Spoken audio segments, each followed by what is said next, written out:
भाजपा नेत्री व पूर्व लोकसभा सदस्य श्रुति चौधरी हमारे साथ है। मैम, आज का जो दिन है, एक बार 2004 का दिन था, वो भी याद होगा। एक बार फिर से वो दिन लौटा है 2024 में। किरण चौधरी इस बार राज्यसभा जाने के लिए पूरी रूप से तैयार है, और जिस तरह की मेजोरिटी आज भाजपा के तमाम विधायकों और मंत्रियों ने यहाँ दिखाई, तो ये साफ ये लग रहा है कि कहीं ना कहीं वो राज्यसभा का रास्ता उनके लिए साफ है। किस तरह देखती हैं इसको? मैं बहुत धन्यवाद करती हूँ अपने शीर्ष नेतृत्व का, जिन्होंने विश्वास जताया किरण जी पर। और किरण जी भी उन नेताओं में से हैं जो हमेशा बुलंदियों के साथ अपनी पार्टी के लिए काम करती हैं, और बहुत लाभ मिलेगा पार्टी को उनके एक्सपीरियंस से। और हरियाणा की आवाज़ वो पार्लियामेंट में और भी बुलंद करेंगी।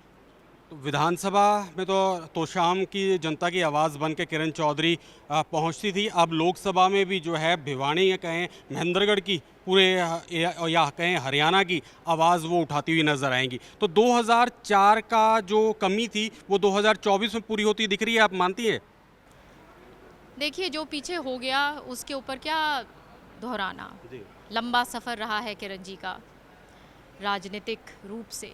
और तोशाम हो, और तोशाम ने बार बार जिताया उनको, बहुत मान सम्मान दिया, और उन्होंने भी कभी पीछे नहीं हटी, हमेशा लड़ाई लड़ती रहीं अपने लोगों के लिए और उनके हक के लिए। तो मैं मानती हूँ कि तमाम हरियाणा को उनकी इस मजबूत आवाज़ का फ़ायदा उठेगा, और पार्टी को भी बहुत लाभ होगा, और वो एक समर्पित सिपाही की तरह पार्टी को मजबूत करेंगी ग्रास रूट पर। उनके विरोध में या कहें उनके अपोजिट जो विरोधी पार्टियां कि अपना उम्मीदवार नहीं उतारा, कैसे देखती हैं इसको आप? अब जहाँ तक कांग्रेस पार्टी का सवाल है, वो तो आप देख सकते हैं कि वो तो ऑर्गेनाइजेशन, वो तो अपना खुद का वो ऑर्गेनाइजेशन ही नहीं खड़ा कर पाए, तो कैंडिडेट क्या खड़ा करेंगे? तो ये तो बाकी पार्टी की कोई कहानी नहीं रही। लोग बार बार, चाहे सेंटर हो चाहे विधानसभा हो, बीजेपी को चुन रहे हैं, और इसी से बाकी पार्टियों को समझ जाना चाहिए कि लोग उनको क्यों नकार रहे हैं। विपक्षी विधायक भी दिखे यहाँ पर समर्थन करते हुए। उन्होंने साफ तौर पे कहा कि हम किरण चौधरी का जो राज्यसभा में जो वोटिंग होगी तो हम उनका समर्थन करते हुए नजर आएंगे। मैं उनका बहुत धन्यवाद करती हूँ, और अपने नेतृत्व का फिर से धन्यवाद करती हूँ कि सबको विश्वास है किरण जी में और भाजपा में। वैसे राज्यसभा के सदस्य का कार्यकाल 6 साल का होता है, लेकिन ये जो समय है ये 19 महीने का ही है। क्या लगता है कि इस 19 महीने में वो 6 साल का जो समय की पूर्ति कर पाएंगे? किस चीज़ की पूर्ति?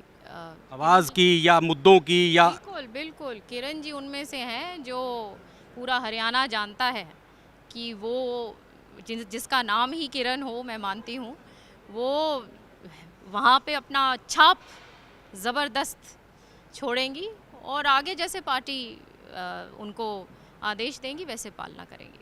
तो शाम सीट खाली हो गई है, विधानसभा का बिगुल भी बच चुका है। अब ये कहीं ना कहीं ये आवाज़ उठती हुई नजर आ रही, श्रुति चौधरी जो है चौथा तोशाम से विधानसभा का चुनाव लड़ती हुई नजर आएंगी। क्या इसमें दम है? क्या आपकी इच्छा है? जैसे पार्टी आदेश देगी वैसे तैयार हैं। तो आपकी तरफ से तैयारियां ज़ोरों पर हैं? एक इच्छा भी होती है, क्योंकि राजनेता तो चुनाव लड़ेगा ही लड़ेगा। पार्टी की अलग एक विचारधारा या कहें एक अलग नीति होती है, लेकिन एक राजनेता तो चुनाव लड़के ही राजनेता बनता है। मैं तैयार हूँ पूरा, और जैसे मैंने कहा पार्टी आदेश देगी तो शाम ही नहीं, तो शाम तो घर है। तमाम पार्लियामेंट की कॉन्स्टिट्यूंसी, जो भिवानी महेंद्रगढ़ की कॉन्स्टिट्यूंसी है, 9 के 9 हलकों में बीजेपी जीतेगी।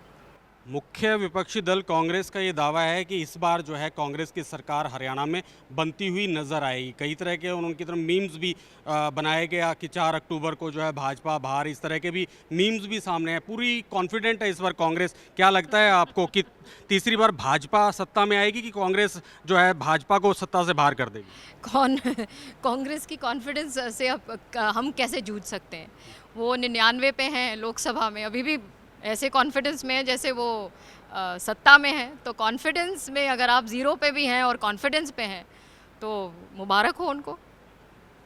शुक्रिया हमारे से बातचीत के लिए। तो श्रुति चौधरी किरण चौधरी के राज्यसभा नामांकन के दौरान जो है मौजूद थी। उनका ये कहना है कि 19 महीने का समय ज़रूर है, लेकिन जो ये समय है बहुत है आवाज़ उठाने के लिए। किरण चौधरी जो है 19 महीनों में ज़ोर शोर से हरियाणा की आवाज़ जो है राज्यसभा में उठाती हुई नजर आएंगी। मैं अभिषेक तक्षक, कैमरामैन धनंजय शर्मा के साथ PTC न्यूज़, चंडीगढ़।